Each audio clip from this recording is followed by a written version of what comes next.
आप कृपा करिए।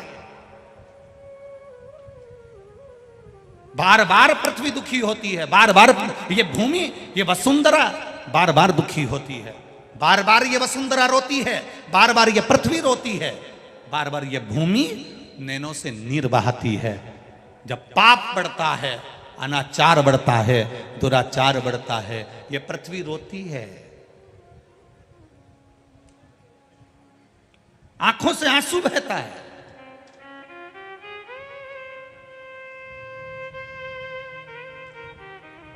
भगवान नारायण ने भगवान शिव जी के पास जाकर एक प्रार्थना करी, प्रभु एक बात बताओ, इस पृथ्वी के लिए कितनी बार अवतार लेना पड़ेगा? ये बार बार रोती है, इसको शांति कौन देगा? इसको शीतलता कौन देगा? इसको निर्मलता कौन देगा? एक बार मैंने राम अवतार ले लिया, एक बार मैंने कृष्ण अवतार ले लिया, एक बार मैंने दत्त अवतार ले लिया, एक बार ये 24 अवतार मैंने जितने अवतार लिए हैं, ये सारे के सारे अवतार इस पृथ्वी के लिए लिए हैं, इसको शांति देने के लिए, इसको शीतलता देने के लिए, इसके आनंद के लिए मैंने इतने अवतार लिए हैं। इनमें ये बताओ कि कितनी बार हम अवतार लेते रहेंगे, कितनी बार हम जन्म लेते रहेंगे, कितनी बार हम पृथ्वी पर जाते रहेंगे, इस पृथ्वी को शांति देने के लिए कितनी बार हम जन्म लेंगे? कोई परमानेंट इलाज बता दो। तब महादेव ने कहा, तुम चिंता मत करो, इसका परमानेंट इलाज अगर कोई बता सकता है तो वो तुमरुका जी बता सकते हैं। सारे देवता तुमरुका जी के पास पहुंचे।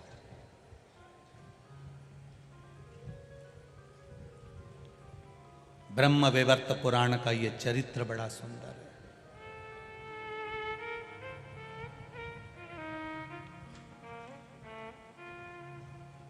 बड़ा सुंदर चरित्र है ये ब्रह्म वैवर्त पुराण का। पृथ्वी को बार बार तो नारायण पृथ्वी पर नहीं आ सकते, तो पृथ्वी को संतुष्टि कौन देगा? पृथ्वी को शांति कौन देगा? पृथ्वी को धीरज कौन देगा? पृथ्वी को संभालेगा कौन? शीतलता कौन देगा? तुमरुका जी के पास जाओ। तुमरुका जी के पास गए।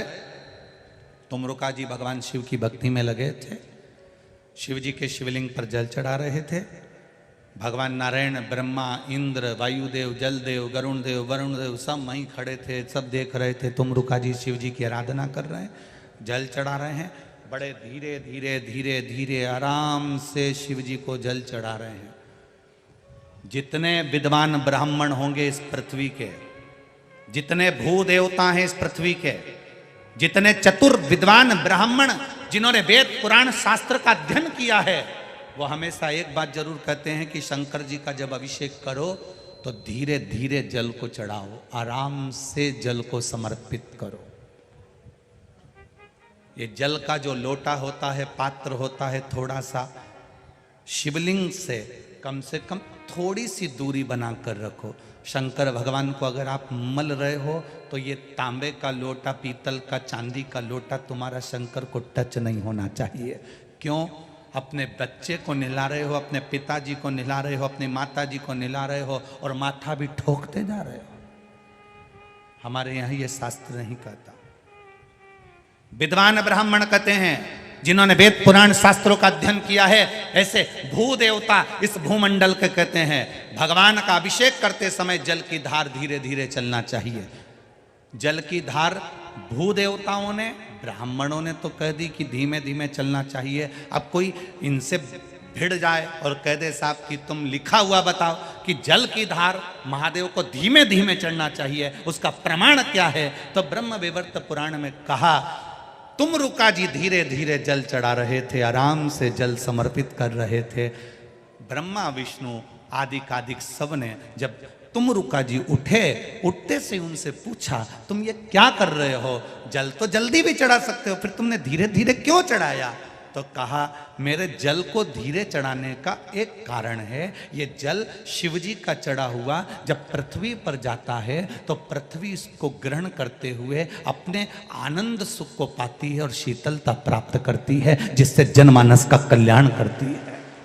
अब ब्रह्मा जी के प्रश्न का संशय मिट गया, भगवान विष्णु के प्रश्न का संशय मिट गया, अब इंद्र के प्रश्न का संशय मिट गया कि पृथ्वी को बार बार भगवान को अवतार लेने की जरूरत नहीं पड़ेगी, भगवान को बार बार पृथ्वी पर आने की जरूरत नहीं पड़ेगी। अगर संसार के लोग, पृथ्वी पर रहने वाला एक एक बच्चा शंकर के मंदिर में एक लोटा पानी चढ़ाना चालू कर दे तो पृथ्वी भी अपना खजाना खोलना चालू कर देगी।